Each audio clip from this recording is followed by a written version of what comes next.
adversário, tudo diferente do que aconteceu contra o Central Córdoba, né? Eu sempre tenho dito que aquele jogo, ele condicionou todos os outros jogos. Se o Flamengo cumprisse o seu papel, jogasse uma partida séria, venceria o Central Córdoba, não ia perder para o Central Córdoba. Não tem como perder jogando como jogou ontem, jogando a Vera, né? Não desconcentrado, desmobilizado, como foi naquela ocasião. Então, se o Flamengo vence aquele jogo, o Flamengo poderia, por exemplo, se arriscar contra a LDU em Quito. Não jogaria aquela partida ali assustado, porque, lembrando, se perdesse em Quito, ficaria 4 pontos atrás do LDU e do Central Córdoba. Então era muito perigoso aquele jogo. É só fazer as contas. Tira um ponto do Flamengo, dá mais 2 pontos para a LDU e vê como é que fica a classificação. Não fica na situação que está. O Flamengo estaria... É só fazer a conta. Os dois estão empatados, 8 pontos.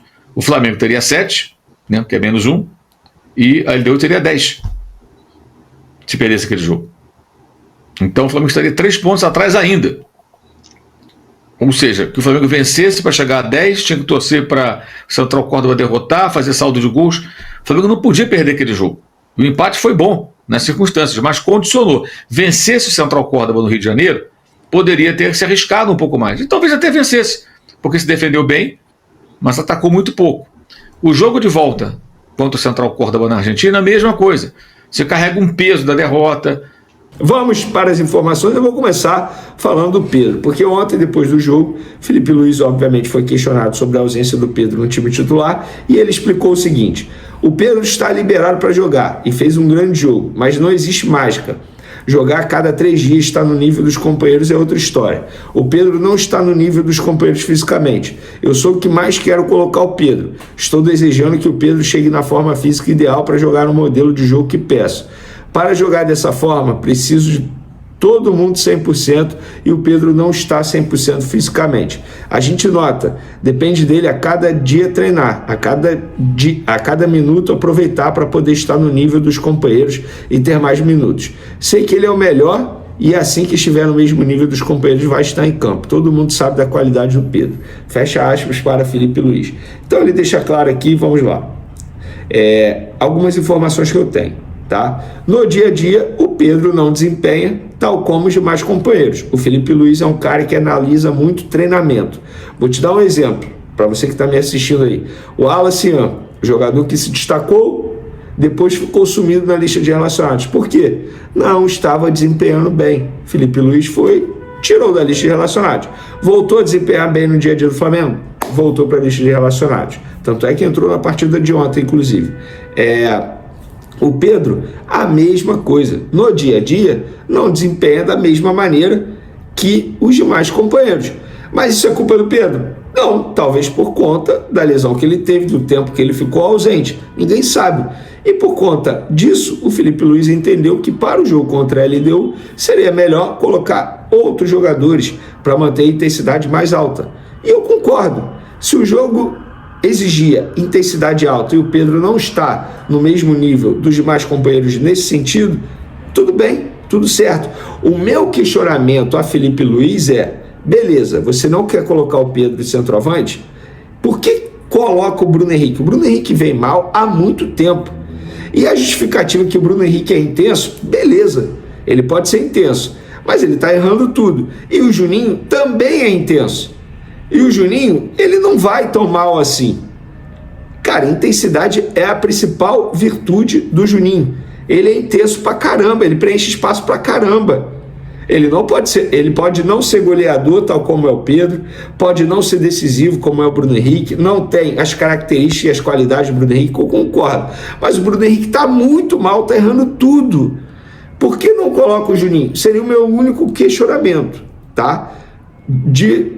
Sobre o Pedro, eu acho que é isso, é o dia a dia. O campo fala, como diria o Tite, o bom Tite, que teve uma passagem recente pelo Flamengo. O campo fala, e o campo está falando, Bruno Henrique não pode ser mais titular. O campo também está falando, Michael não pode ser titular. E agora eu entendo porque o Flamengo, agora não, já entendo há muito tempo, porque o Flamengo vai em busca de atacantes de beiradas. Vocês agora entendem? O Flamengo, embora tenha muita quantidade de atacantes pela beirada, mas não tem qualidade. O Michael não tem qualidade, gente. O Michael é um atacante que não sabe finalizar. Ele preenche muito bem espaço, faz boas jogadas pela ponta esquerda, eu entendo isso tudo. Obriga o time adversário a fazer uma marcação diferente, a marcação dupla do lado que ele atua, eu entendo isso tudo. Mas ele não sabe finalizar. E ontem, ele ainda errou mais passes do que o normal. Passes bobos, sobretudo no primeiro tempo. E o Cebolinha, quando entrou, fez a torcida do Flamengo sentir falta do Michael, que estava em campo. E o Bruno Henrique está mal, o Gonzalo Plata, enfim, está se machucando. O Luiz Araújo, para mim, foi um grande jogador e ele mostrou por que ele tem que ter mais minutagem, mais chances com o Felipe Luiz. Cara, o Flamengo finalizou 15 vezes ao gol. Dessas 15 vezes, 7 foram fora da área, algo que não acontece. E o Luiz Araújo finalizou 4 vezes fora da área. Ah, mas uma bola ele isolou. Beleza, mas pelo menos finalizou. Pelo menos tenta. E ele fez um gol e deu uma assistência. Foi importante. Galera, já ia esquecendo, olha essa bagunça na CBF, vocês já sabem, Edinaldo foi afastado, informação que a gente publicou também nas outras redes sociais, e a CBF convocou novas eleições para o próximo domingo, dia 25 de maio, véspera da apresentação do Carlo Ancelotti. E outra, isso é informação, não vai mudar em nada a situação do Carlo Ancelotti, ele continua sendo técnico, ele assinou o contrato com a seleção brasileira, deu o aval, tudo, sabendo da situação do Edinaldo. Eu acho que isso só mostra que o Edinaldo anunciou de maneira precoce o Carlo Ancelotti em forma de defesa, como se fosse um escudo, talvez a última cartada para que ele não fosse afastado, porque Deus e o mundo sabia que ele seria afastado. Eu sabia, eu estava esperando isso desde segunda-feira, me falaram que ia acontecer segunda ou terça, acabou acontecendo quinta-feira. Então, se eu sabia, o Edinaldo obviamente sabia também. Ó, galera, Flamengo anunciou Casa Flamengo para o Mundial de Clubes da FIFA. Torcida rubro-negra presente nos Estados Unidos terá experiência exclusiva e programação especial durante a competição. A participação do Flamengo no Mundial de Clubes da FIFA, que será disputado nos Estados Unidos em junho, vai muito além das 4 linhas. O clube apresentará uma estratégia abrangente de presença institucional, internacionalização da marca e engajamento com a torcida por meio de uma série de iniciativas. Vem aí a Casa Flamengo, a resenha rubro-negra e os encontros promovidos pelas embaixadas rubro-negras. Maneiro demais, cara. Parabéns ao Flamengo pela iniciativa. Acho que isso é internacionalizar a marca. Quem quiser mais informações, tem tudo lá no site do Flamengo. Fica a dica aí para vocês.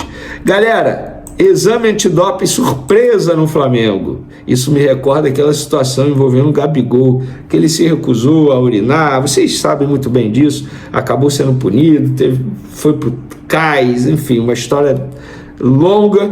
E aconteceu nessa tarde. Nesse momento, enquanto a gente grava o vídeo, o Flamengo está recebendo de maneira surpresa representantes de uma empresa terceirizada da CBF para realizar exames antidoping em alguns atletas. Os funcionários estão no ninho do urubu e eles estão selecionando. A ideia é selecionar pelo menos 5 jogadores. E esses 5 jogadores terão que cumprir todo o processo, como o Gabigol teria que cumprir e não cumpriu na ocasião que ele era jogador do Flamengo, e outros jogadores naquele dia cumpriram normalmente e o Gabigol não, e acabou dando no que deu. Agora o Flamengo está lá à disposição, todos os jogadores vão fazer, essa é a informação que eu tenho, não tem nenhum risco de ninguém se recusar a fazer, muito pelo contrário, pelo menos é a informação que foi me passada com exclusividade aqui no canal Vene Casagrande.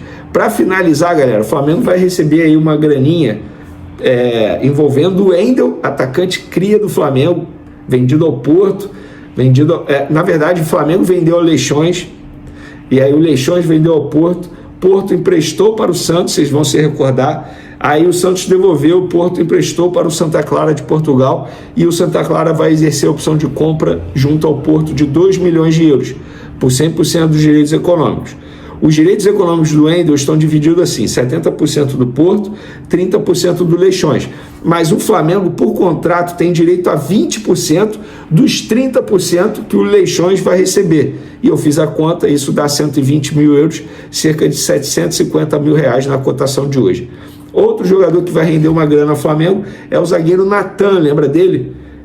Foi negociado com o Red Bull Bragantino, depois vendido ao Napoli da Itália. Ele está emprestado ao Betis e o Betis vai comprar junto ao Napoli por 10 milhões de euros. E o Flamengo tem direito ao mecanismo de solidariedade da FIFA de 1,77% do valor. Ou seja, 1,77% de 10 milhões de euros dá 177 mil euros, cerca de 1 milhão e 100 mil reais. Querendo ou não, gente, o Flamengo vai ganhar aí quase 2 milhões de reais em negociações que nem esperava. 2 milhões de reais faz o quê? Paga o salário de muita gente hoje dentro do Flamengo, eu tenho certeza disso. Especulado nos bastidores, o nome de Di Maria volta novamente à tona. Isso porque o jogador comunicou ao Benfica que vai deixar o clube antes do esperado, conforme informações do portal Record. Com contrato até 30 de junho de 2025, o atleta poderia representar o clube no Mundial de Clubes, que será disputado nos Estados Unidos, onde teria condições de atuar até as oitavas de final. No entanto, o argentino entendeu que o melhor caminho é deixar o clube agora. A decisão de Di Maria surpreendeu parte da diretoria do Benfica, que ainda contava com o jogador como uma das peças principais da equipe para a próxima temporada e também para a disputa do torneio internacional. Segundo informações do jornalista Antônio Carlos, o Flamengo vê com bons olhos a contratação de Di Maria. A diretoria rubro-negra já estaria monitorando a situação do argentino e, com a possível rescisão antecipada do contrato, o caminho ficaria livre para uma investida.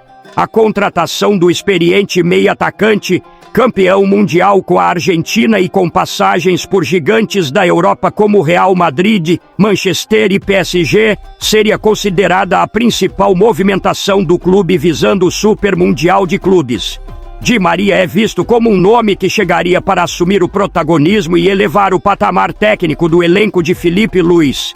A diretoria do Flamengo, que já mira o Mundial como um dos grandes objetivos da temporada, entende que a experiência e a qualidade de Di Maria poderiam ser decisivas em confrontos de alto nível.